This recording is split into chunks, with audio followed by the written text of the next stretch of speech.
قرآن مجید میں جو سب سے زیادہ کثرت کے ساتھ دلیل دی گئی ہے آخرت کے لیے، وہ اللہ تعالیٰ کی قدرت کی دلیل ہے کہ ہم تو ان کے ہاتھ کے پوروں کو بھی درست کر سکتے ہیں۔ تم دیکھتے نہیں اللہ تعالیٰ کیسے ایک نطفے سے پورا انسان بناتا ہے اور اس میں پھر دو صنفیں بناتا ہے، مرد بھی اور عورت بھی۔ الیس ذالک بقادر علی ان یحیی الموتیٰ، تو کیا وہ اللہ جس کی قدرت کا یہ عالم ہے، جس کی قدرت کا یہ عالم ہے، وہ دوبارہ زندہ نہیں کر سکتا؟ یعنی اگر آپ نے کوالٹی میں ذرا سی بھی تبدیلی کرنی ہو تو آپ کو مشین بھی بدلنی پڑتی ہے۔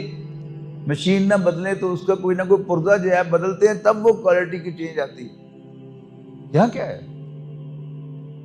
نطفہ بھی ایک ہے اور ماں بھی ایک ہے اور پروسیس بھی ایک ہے بظاہر، یعنی وہی 8-9 ماہ جو ہے وہ بیٹے کے پیدا کرنے میں لگتے ہیں اور وہی 8-9 ماہ جو ہیں وہ بیٹی کے پیدا کرنے میں لگتے ہیں، لیکن یہ دو انتہائی مختلف مخلوقات ہیں، مرد اور عورت۔ تو یہ کس کی تخلیق کا شاہکار ہے؟ اس اللہ کی تخلیق کا شاہکار ہے۔ تم اس کے بارے میں یہ وہم رکھتے ہو کہ وہ دوبارہ زندہ نہیں کر سکتے۔